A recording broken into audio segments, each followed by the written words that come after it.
कृष्ण लीला अध्याय 1 से लेके अध्याय 6।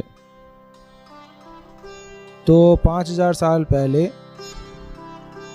जब द्वापर युग खत्म होने वाली है और कल युग प्रारंभ होने वाला है, उसी समय धरती पर पाप का भार बहुत ज़्यादा बढ़ गया था और इसी से परेशान होकर के भूमि देवी माता पृथ्वी एक गाय का रूप धारण करके ब्रह्मा जी के पास जाती हैं और अपने दुख की कहानी सुनाती हैं कि मेरे पे भार बहुत अधिक बढ़ चुका है, अब मेरे से सहन नहीं होता, कृपया आप इस भार को कम कीजिए। तो ब्रह्मा जी सभी देवताओं को साथ लेकर के साथ में भगवान शिव जी भी गए और श्वेत द्वीप, जहाँ भगवान क्षीरोदक्षय विष्णु निवास करते हैं, क्षीर सागर में अनंत शेष के ऊपर लेटे हुए हैं, श्वेत द्वीप जाकर सभी देवताओं ने प्रार्थना किया भगवान विष्णु से। खासकर ब्रह्मा जी के नेतृत्व में सभी देवताओं ने पुरुष सूक्त मंत्रों का उच्चारण किया, भगवान का गुणगान करते हुए। और भगवान देवताओं के स्तुतियों से प्रसन्न हुए और ब्रह्मा जी से हृदय में बातें करने लगे। तो ब्रह्मा जी को दर्शन नहीं दिए, भगवान का दर्शन बहुत दुर्लभ है, लेकिन ब्रह्मा जी के हृदय में आवाज आई भगवान विष्णु के, और भगवान विष्णु ने ब्रह्मा जी को ये बताया कि सभी देवताओं को आप संदेश दीजिए कि मैं जल्द से पृथ्वी पे अवतार लेने वाला हूँ। और सभी देवताएं पहले ही पहुँचें, यदुवंश में और विष्णुवंश में, अलग अलग वंशों में जन्म लें और प्रतीक्षा करें, मैं अवतार लेने वाला हूँ और शीघ्र ही इस धरती का सारा भार कम करने वाला हूँ। तो गीता में भगवान बताते, जब जब धर्म की हानि होती है, अधर्म बढ़ता है, अधर्म को नाश करने के लिए मैं अवतार लेता हूँ युग युग में। तो ये संदेश सुन के ब्रह्मा जी बहुत प्रसन्न हुए और भगवान को प्रणाम करके सभी देवताओं को ये संदेश दिए कि आप सभी जो हैं जल्दी से पृथ्वी पे जाके जन्म ले लो यदुवंश में, और भगवान आने ही वाले हैं शीघ्र। और भगवान विष्णु ने ये भी आश्वासन दिया कि साथ में अनंत शेष और माया देवी भी आएंगे। तो ये तीनों जो हैं, भगवान विष्णु, अनंत शेष और योग माया, तीनों ने पृथ्वी पे जन्म लिया। भगवान कृष्ण, बलराम जी और उनके जो बहन हैं सुभद्रा देवी, ये तीनों जो हैं इन रूपों में अवतार लिए। उसी समय कंस की जो बहन है उनका नाम है देवकी। देवक, महाराज देवक के जो पुत्री हैं देवकी, वे दूर से कंस की बहन लगती थी, तो उनका विवाह हुआ वसुदेव के साथ। तो राजा वसुदेव और देवकी दोनों रथ पे बैठ कर के अपने घर को जा रहे थे। उसी समय अपना प्रेम प्रदर्शित करने के लिए राजा कंस ने या राजकुमार कंस ने देवकी के रथ को चलाया, और रथ चलाते समय एक आकाशवाणी हुई, कंस को सुनाई दिया, मूर्ख कंस, तुम जिस बहन के रथ को चला रहे हो उसी का 8वां पुत्र तुम्हारा मृत्यु का कारण बनेगा, तुम्हारा मृत्यु होगा। ये सुनते ही कंस को बड़ा क्रोध आया और अपना सारा प्रेम भूल गया अपने बहन के प्रति, और उसको बालों से पकड़ के अपने तलवार को निकाला और मारने का प्रयास किया।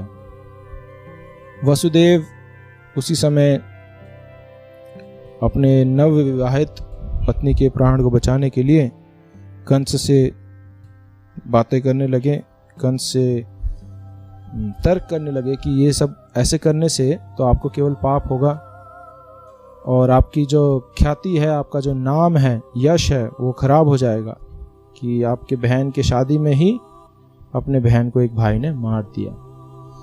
और तुम्हें तो देवकी से कोई भय नहीं है, देवकी के 8वें संतान से भय है। तो यदि यही बात है तो मैं प्रतिज्ञा करता हूँ कि जितने हमारे संतान होंगे उन सबको मैं तुम्हें हवाले कर दूंगा, तुम जो चाहो कर सकते हो, लेकिन इनको मत मारो, इस शुभ घड़ी पे ये अशुभ कार्य मत करो। कई सारा दार्शनिक बातें भी बताने लगे। तो कंस ने विश्वास किया वसुदेव को, क्योंकि वसुदेव बहुत विख्यात थे अपने जो प्रतिज्ञा का पालन करने के लिए। तो ये क्षत्रिय का धर्म है, अपने वचन की रक्षा करें, जो बोला है, जो वादा किया है उसको निभाना पड़ेगा। तो कंस ने विश्वास किया वसुदेव को और देवकी को जाने दिया। लेकिन कुछ समय बाद देवकी का पहला पुत्र जन्म लिया। तो वसुदेव जैसे वादा किया था उस वादा को पूरा किया और उस पहले पुत्र को लाके कंस को सौंप दिया। तो कंस का हृदय पिघल गया कि वसुदेव इतना सत्यवादी है और मेरे को तो पहले पुत्र से कोई भय नहीं है, 8वें पुत्र से भय है, तो इसलिए इस पुत्र को तुम रख लो, इसको मार के क्या मिलेगा। और वसुदेव अपने भाग्य को विश्वास नहीं कर पाए, बड़े खुशी से वापस घर गए। इसी बीच कंस से मिलने आए नारद मुनि, और नारद मुनि चाहते थे कि भगवान कृष्ण का अवतार, भगवान विष्णु का अवतार जल्दी से जल्द हो और अत्याचारी राजाएं जितने शिशुपाल, कंस, दंतवक्र, ये सभी राजाएं का वध हो, पृथ्वी का भार कम हो जाए। तो कंस को आके नारद मुनि उकसाते हैं कि मूर्ख कंस, तुम क्या कर रहे हो, तुम उस बच्चे को क्यों नहीं मारे। तो कंस ने बोला, ये तो पहला संतान है, मुझको तो 8वें संतान से भय है। तो कंस को उकसाया कि तुम इस तरीके से ढीला मत करो, तो मैं सभी पुत्रों को मारना ही चाहिए।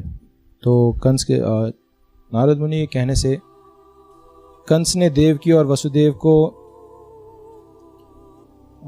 बंदी बना लिया, जेल में डाल दिया, कारागृह में डाल दिया और उस पुत्र को भी मार दिया। तो पिछले जन्म में कंस जो है कालनेमी नामक एक राक्षस थे जो भगवान विष्णु के हाथों से मारा गया था। तो इस प्रकार से सभी पुत्रों को एक एक करके मारने लगे कंस, और 6 पुत्रों को मार दिए। जब 7वां पुत्र जन्म लेने की बारी आई तो उस समय देवकी के गर्भ में अनंत शेष बलराम जी, उन्होंने अवतार लिया, माता देवकी के गर्भ में प्रवेश किए। और इस बीच में जितने कंस के मित्र थे या बाकी लोग थे जो मना करते थे कि अपने इन बच्चों को क्यों मारते हो, अपने बहन के बच्चों को, तो वे सब भी कंस के तर्कों के आगे जो हैं हार मान लिए और वे सब भी मित्र बन गए कंस के और उसको साथ देने लगे।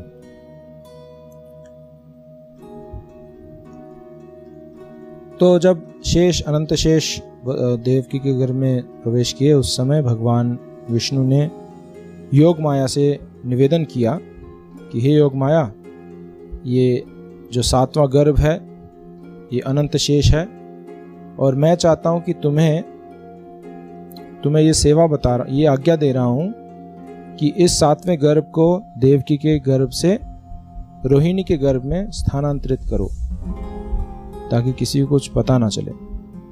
और इस कार्य के बदले मैं तुमको आशीर्वाद देता हूं कि युगों तक सदा के लिए तुम पूजनीय होंगी और पृथ्वी पे सारे लोग तुमको अनेक भेंटों से पूजा करेंगे।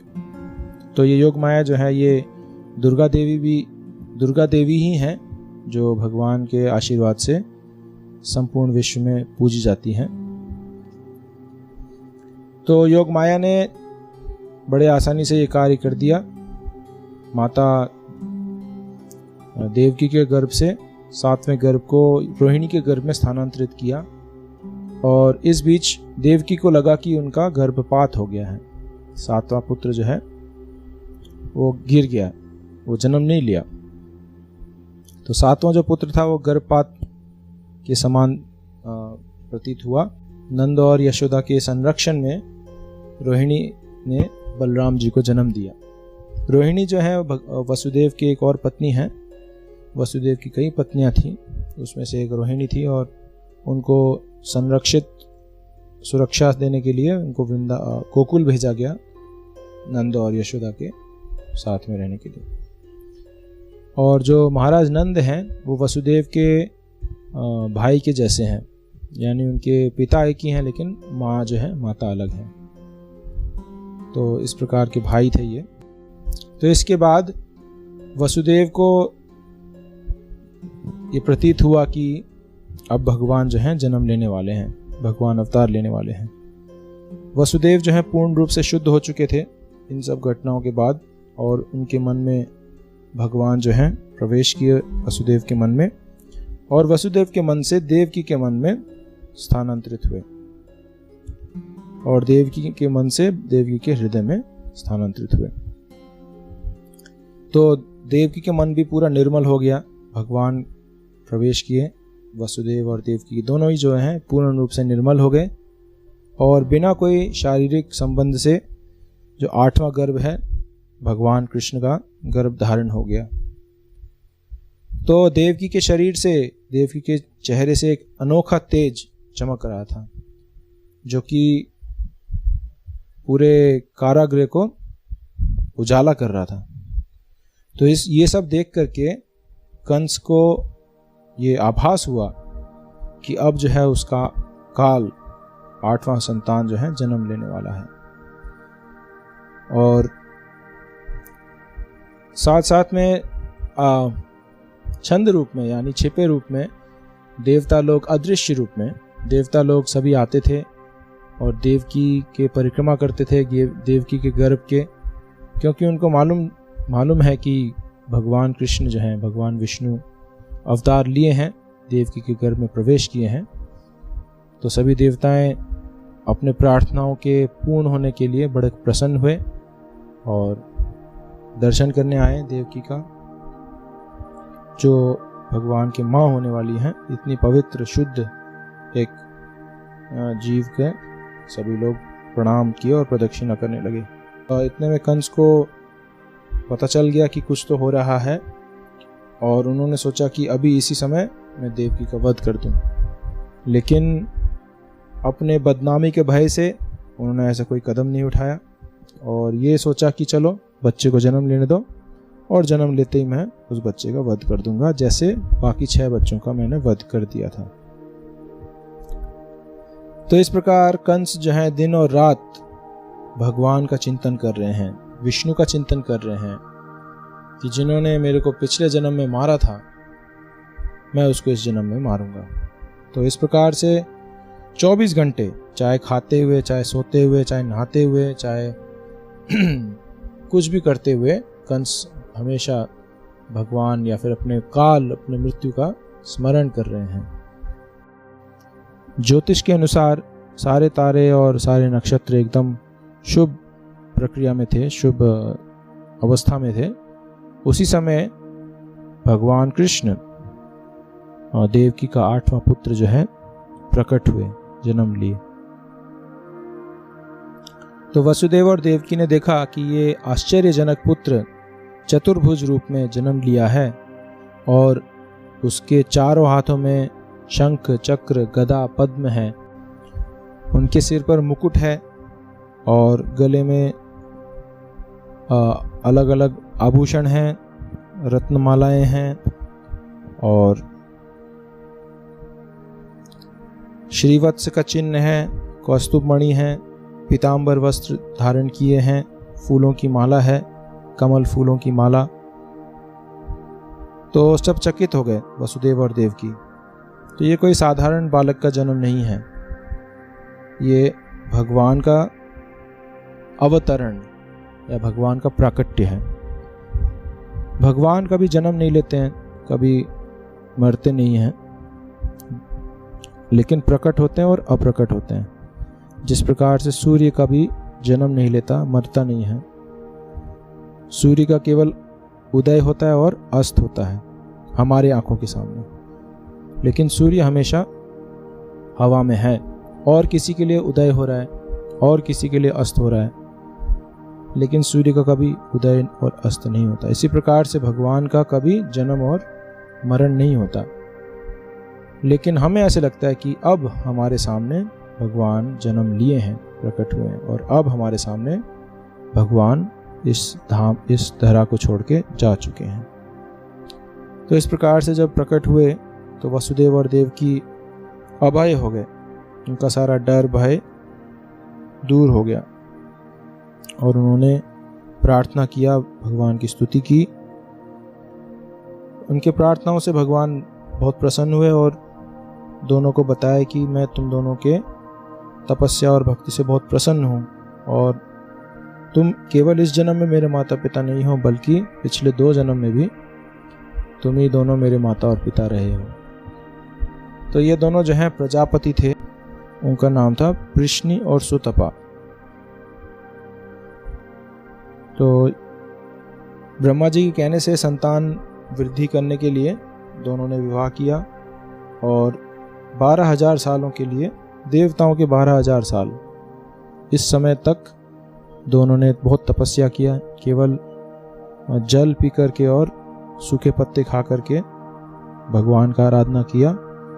और इस सब आराधना के बाद भगवान प्रसन्न होके दर्शन दिए और बोले, क्या चाहिए, क्या वरदान मांगते हो?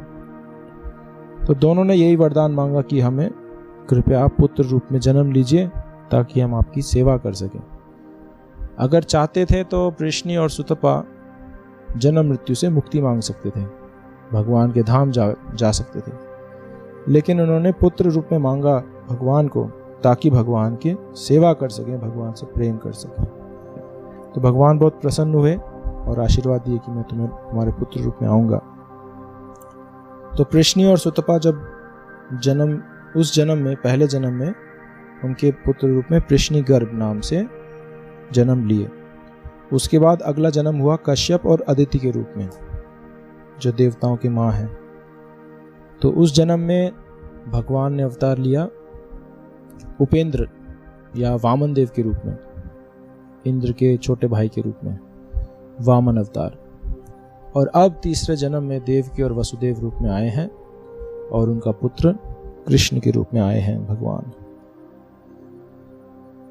तो मुक्ति से कई ज्यादा वांछनीय है भगवान का शुद्ध भक्ति या भगवान से प्रेममयी सेवा करना। इस घटना से हम देख सकते हैं कि पृश्नि और सुतपा ने भगवान को पुत्र रूप में मांगा ताकि उनकी सेवा कर सके, उनसे प्रेम कर सके।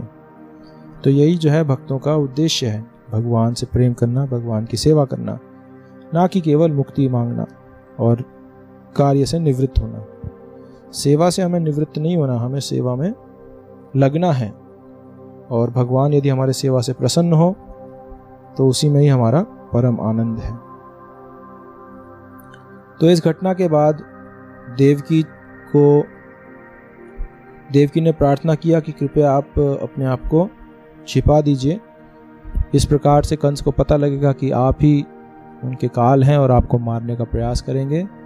तो आप एक साधारण बालक का रूप धारण कीजिए, द्विभुज रूप में। तो भगवान कृष्ण जो द्विभुज रूप धारण किए, एक छोटे शिशु का रूप धारण किए, साधारण। तो इसी में फिर रूप धारण करने से पहले भगवान कृष्ण जो है वसुदेव को बोले कि तुरंत मेरे को यमुना पार लेके जाओ। ये जो घटना है ये मथुरा में हुआ। मथुरा में कंस की नगरी थी और मथुरा से यमुना पार करके गोकुल नाम का एक जगह था जहां पर नंद और यशोदा रहते थे। तो कृष्ण ने आदेश दिया वसुदेव को कि मेरे को तुरंत यमुना पार ले जाओ गोकुल, जहां नंद और वसुदेव हैं, जहां नंद और देवकी एक बच्ची को जन्म दिए हैं और मेरे को उस बच्ची से बदली करो। यशोदा की पुत्री को मेरे से बदली करो और मेरे को नंद महाराज और यशोदा माता के पास छोड़ के आ जाओ। तो नया नया पुत्र जन्म हुआ है और रात को 12 बजे, उस समय बारिश हो रही थी बहुत तेज, और कंस के कारागृह में सारे दरवाजे बंद हैं, ताले लगे हैं, लोहे के जंजाल हैं, बड़े बड़े गेट्स हैं, हाथ पैर बंधे हुए हैं, सिपाही लोग सिपाही कर रहे हैं, सिपाही लोग सुरक्षा देख रहे हैं।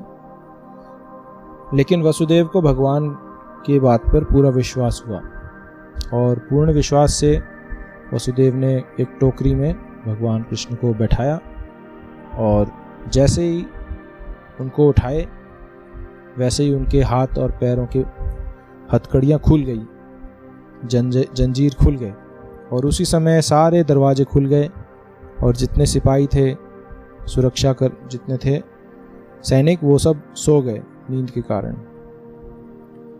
तो वसुदेव जो हैं कृष्ण को अपने सिर पर रख के, टोकरी को सिर पर रख के यमुना की ओर चलने लगे।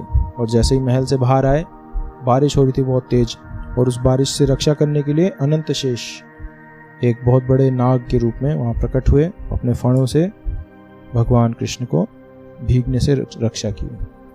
जब यमुना नदी पहुँचे वसुदेव, तो उन्होंने देखा कि बहुत ऊंची ऊंची लहरें और बहुत तेज हवाएं चल रही हैं, यमुना को पार कैसे किया जाए। लेकिन वहाँ पर एक कम गहराई में एक रास्ता था जहाँ गहराई कम था। तो कुछ शास्त्रों में लिखा है कि एक जैकल, एक सियार को देखा यमुना को पार करते हुए। तो समझ गए वसुदेव कि ये सियार यदि पार कर पा रहा है, इसका मतलब वहाँ पर जमीन है, पानी बहुत कम है। तो इसी का पीछा करते हुए वसुदेव जी ने भी यमुना जी को पार किया और बहुत उथल पुथल हो रही थी यमुना में। लेकिन जैसे ही भगवान कृष्ण के चरणों का स्पर्श किया यमुना देवी ने, वैसे ही उथल पुथल शांत हो गया और वसुदेव पार हो गए यमुना। तो उन्होंने वहाँ जाके पहुँचा गोकुल और देखा नंद का घर ढूंढे और सभी लोग सो गए थे। और उसी रात को यशोदा ने एक पुत्री को जन्म दिया था। तो वसुदेव यशोदा के अंदर गृह को ढूंढे, अंतर गृह को, घर के अंदर प्रवेश किए, प्रसव जहाँ पे किया। साधारण तौर पर कोई वहाँ पे प्रवेश नहीं कर सकता है, लेकिन थकावट के कारण और रात होने के कारण सभी सो चुके थे। और उन्होंने देखा कि यशोदा के बगल में एक पुत्री है नवजात। तो कृष्ण को वहाँ पर रख करके उस पुत्री को उठाए और तुरंत वापस मथुरा की ओर चल पड़े। यमुना जी को फिर से पार किए और जैसे ही वापस अंदर बंदी गृह के अंदर पहुँचे, वैसे ही उनके हाथों में फिर से हथकड़ियाँ लग गईं और सारे दरवाजे बंद हो गए और सारे जो सिपाही हैं वो उठ गए। तो किसी को कुछ पता नहीं चला कि रात को क्या हुआ, कैसे अदला बदली हुआ। सभी को यही लगा कि वसुदेव की 8वां जो संतान है वो जन्म ले चुका है। और कंस को ये खबर दे दिया गया, कंस को संदेश दिया और तुरंत कंस वहाँ पे आए और उस बच्ची को उठा के पत्थर पे पटकने वाले थे। और देवकी रोने लगी, बोली ये तो पुत्री है, इसको तो छोड़ो, आपको तो 8वें पुत्र से मृत्यु है, इनको मत मारो। लेकिन कंस इतने क्रूर थे, इन्होंने उस पुत्री को, नवजात पुत्री को उठा के जमीन पर पटकने का प्रयास किया। और जैसे ही पटकने की कोशिश किए तो वह बच्ची जो है कंस के हाथ से फिसलकर हवा में चली गई और हवा में जाके दुर्गा देवी का रूप धारण कर लिया। अष्टभुजाएं और उसमें सारे शस्त्र और शेर पे सवार होकर के दुर्गा देवी कंस को चेतावनी देती हैं, मूर्ख कंस, तुम्हारा काल जन्म ले चुका है कहीं और, मेरे को मारने से कुछ फायदा नहीं तुमको, और तुम बस अपना समय गिनो, अब तुम्हारा मृत्यु निकट आ चुका है। तो जब दुर्गा देवी का दर्शन किए और इस प्रकार से ये घटना सुने कि उनका काल जन्म ले चुका है, तो उनको डर लग गया कंस को, और वसुदेव देवकी से क्षमा मांगे, उनके हथकड़ियाँ खोले, उनको जाने दिया और उनको बोला कि मैं तुम्हारा बहुत अन्याय किया हूँ, तुम्हारे सारे पुत्रों को मारा हूँ। और लगता है कि देवता लोग भी झूठ बोलने लगे हैं अभी। पहले तो सच बोलते थे, लेकिन अभी बोले कि 8वां पुत्र काल बनेगा, लेकिन ये तो 8वीं पुत्री निकली।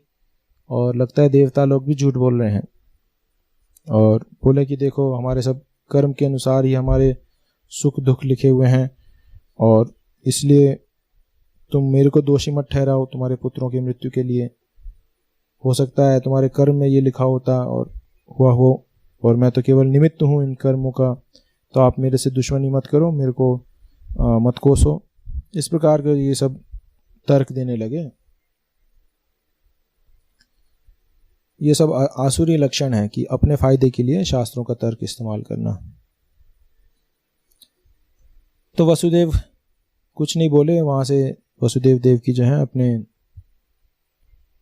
कंस को क्या बोलते हैं, तो अगले सुबह जो है कंस अपने मिनिस्टर्स, अपने मंत्रियों से बैठक बैठाते हैं, सलाह मांगते हैं कि क्या करना चाहिए। वसुदेव और देवकी को मैंने जाने दिया, उनसे क्षमा मांग चुका हूँ, और इस तरीके से मेरा तो पुत्र 8वां पुत्र नहीं हुआ, वो तो पुत्री हुई है, अब मुझे क्या करना चाहिए। और उन्होंने बोला कि कहीं और पे मेरा काल जन्म लिया है। तो सभी मंत्री जो हैं असुर थे, तो उन्होंने बोला कि आप बिल्कुल भी ढील मत छोड़िए, आप वसुदेव देवकी को फिर से बंदी बनाइए और जितने भी आपके राज्य में जितने बच्चे जन्म लिए हैं पिछले 10 दिनों में, उन सभी को मार दीजिए, मृत्यु के घाट उतार दो, तभी आप सुरक्षित रह पाएंगे।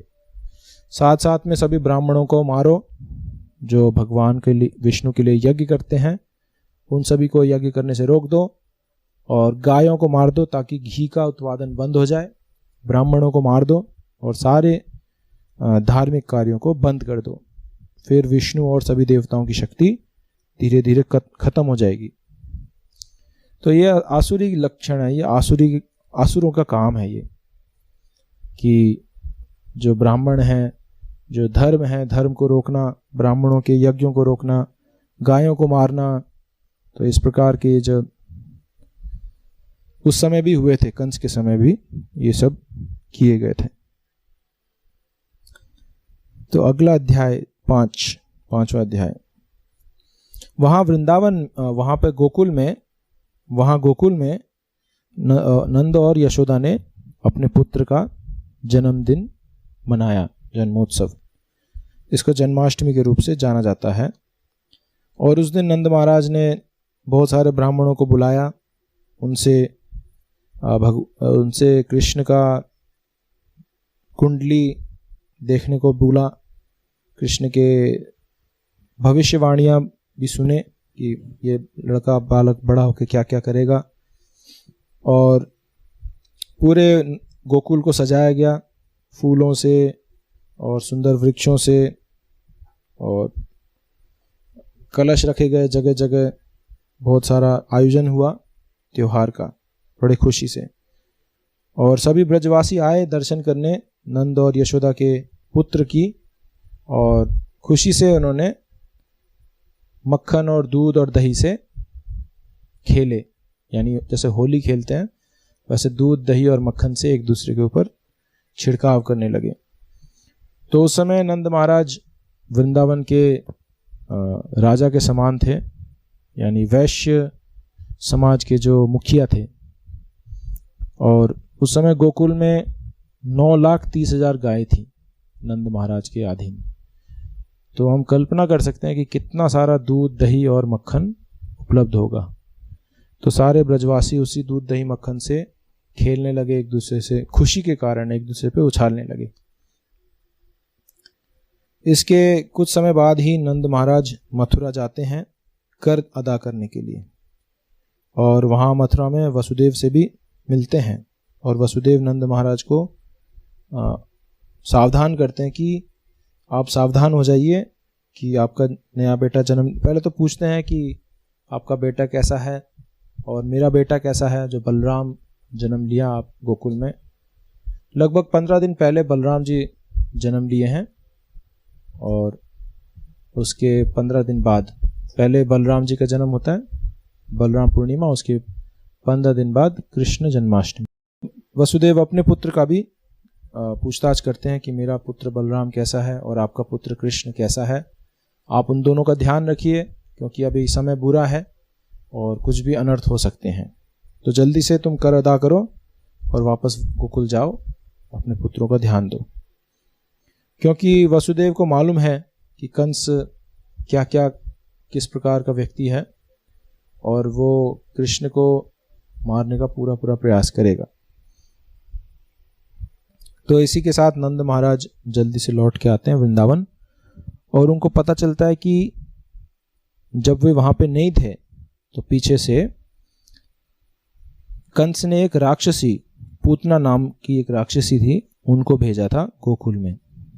उनको भेजा था सब जगह, जिस इलाके में पिछले 10 दिनों में बच्चे ने जन्म लिया उस इलाके में पूतना जो है आई और विष भरा दूध पिला करके उन बच्चों को मार डालती हैं। तो जब वह गोकुल पहुंची तो उन्होंने दूर से देखा कृष्ण को और कृष्ण को देखते ही उनमें दिव्यता दिखाई दिया और वे समझ गई कि यही कंस का काल है जिसको मारने के लिए मैं आई हूं। तो उन्होंने बहुत विषैला सर्प का विष अपने स्तन पे लगाया, लेपा और बहुत सुंदर रूप धारण करके आई, जैसे कोई देवी हो, दिव्य लोकों की, स्वर्ग लोक की कोई देवी हो। तो यशोदा और रोहिणी बड़े प्रसन्न हुए कि इस प्रकार की देवी आई हैं धरती पर और उन्हें अंदर आने दिया, घर में प्रवेश करने दिया। तो पूतना ने सीधा कृष्ण बालक के पास गई और उसको उठा करके अपने स्तनपान कराई। तो कृष्ण पहले तो पूतना को देख के अपनी आंखें बंद किए क्योंकि इतनी घिनौनी जो है ये असुर है जो छोटे बच्चों को मारती है। और कृष्ण ने यह भी देखा कि मेरा पहला वध जो है एक स्त्री का होने वाला है, तो इसलिए आंखें बंद करते हैं कि इतनी पापिनी है ये, को देखना भी नहीं चाहते हैं भगवान कृष्ण। लेकिन पूतना जो है कृष्ण को उठा करके अपने स्तन पिलाती हैं। पूतना का स्तन पान करते करते भगवान कृष्ण उनका दूध तो पीते हैं, साथ साथ में उनके प्राण को भी चूस रहे हैं, उनके प्राण को भी शरीर से अलग कर रहे हैं। तो पूतना जब समझ गई कि ये बालक मेरे को मारने का प्रयास कर रहा है तो बहुत जोर से चीखने लगी और उस बालक को अपने स्तन से अलग करने का प्रयास किए। लेकिन कृष्ण ने बहुत जोर से पकड़ा हुआ था स्तन को और उनके प्राण को भी स्तनों से चूसते हुए प्राण निकाल दिए। तो इतने में पूतना का असली रूप धारण हुआ और पूतना का शरीर 12 मील लंबा था, बहुत ही कुरूप था, बहुत ही दिखने में घिनौना था, एक राक्षसी असुरी। तो वे उछल करके गिर पड़ी और उनका शरीर 12 मील तक फैला हुआ था। तो इतने में सभी ब्रजवासियों ने सुना चीखना चिल्लाना और फिर असुर का दर्शन हुआ। इतनी बड़ी असुरनी है पूतना और उसके गोद में कृष्ण जो हैं उनका स्तनपान कर रहे हैं। तो सभी ब्रजवासी बहुत डरे हुए हैं कि कहीं कृष्ण को कुछ हो ना जाए और दौड़ते दौड़ते गए और पूतना के लाश से कृष्ण को उठाया। देखा कि कृष्ण को खरोंच भी नहीं लगा, कोई चोट नहीं लगी है कृष्ण को। और उनको तुरंत माता यशोदा गायों के पास लेके आई और गायों के मूत्र से उनको नहलाया, गाय के पूंछ से उनको झाड़ा, क्योंकि गाय जो हैं सभी भूत प्रेतों को भगा सकती हैं, गाय पवित्र हैं। और गाय के गोबर से भी स्नान कराया और विष्णु के अलग अलग नामों से भगवान कृष्ण का, विष्णु के नामों को उच्चारण करके कृष्ण की रक्षा के लिए सभी गोपियों ने प्रयास किया। इतने में नंद महाराज लौट के आए और देखा कि यहाँ पीछे से पूतना आई हैं और इतना तहलका मचाई है। तो मन मन में सोचने लगे कि वसुदेव तो बहुत योगी हैं, उनको सब भविष्यवाणी पता है, उन्होंने पहले ही बता दिया कि गोकुल में कुछ उथल पुथल होने वाला है। तो उन्होंने बड़ा वसुदेव के शब्दों को बहुत गंभीरता से लिया और भगवान का धन्यवाद किया कि कृष्ण को कुछ हुआ नहीं, कृष्ण का कुछ भी नुकसान नहीं हुआ। और इस प्रकार से सभी ब्रजवासियों ने मिलकर के पूतना के शरीर को जलाने का आयोजन किया। और शरीर इतना बड़ा था कि उसके टुकड़े टुकड़े काटने पड़े, तो कुल्हाड़ियों से काटते काटते पूतना के शरीर को जलाने लगे। और जलाते समय पूतना के शरीर से बहुत सुंदर सुगंध आया, अगरू का सुगंध आने लगा। तो इसका कारण ये था क्योंकि कृष्ण ने पूतना का स्तनपान किया और उसके साथ साथ पूतना का जितना पाप था, जितना मैल था, वो सब भगवान ने मुक्त कर दिया पूतना को इससे। तो इस कारण से पूतना का जो शरीर है वो भी दिव्य हो गया, उसमें भी खुशबू आने लगा। और इसके अलावा पूतना को तुरंत ही गोलोक धाम में माँ का स्थान, एक धात्री का स्थान दिया गया पूतना को। तो भागवतम में शुकदेव गोस्वामी बोलते हैं कि कौन व्यक्ति कृष्ण का उपासना नहीं करेगा, जो इतने दयालु हैं, जो एक राक्षसी को भी अपने माँ का स्थान दिए। पूतना तो बहुत बुरे विचार से आई थी, लेकिन कृष्ण ने केवल उनकी अच्छाई देखी। कृष्ण ने केवल उनकी अच्छाई देखा कि इन्होंने मेरे को अपने स्तनपान कराया है, तो इसलिए ये मेरी माँ है, और उनको माँ का स्थान दिया गोलोक वृंदावन में। तो कौन व्यक्ति ऐसा है जो इतने दयालु कृष्ण का शरण नहीं लेगा, उनकी भक्ति नहीं करेगा, उनकी सेवा नहीं करेगा। और कुछ भी वस्तु अगर कृष्ण को अर्पित होता है तो वो व्यक्ति लाभान्वित होता है। जैसे अगर हम गाय का दूध निकाल के कृष्ण को भोग लगाते हैं, कृष्ण को पिलाते हैं, तो वो गाय भी मुक्त हो जाएंगी इस संसार से। अगर हम कोई फल फूल तोड़ के लाते हैं पेड़ से, तो वो पेड़ भी धन्य है, क्योंकि उसका जो पत्ता है, फूल फल है, वो भगवान की सेवा में लग रहा है।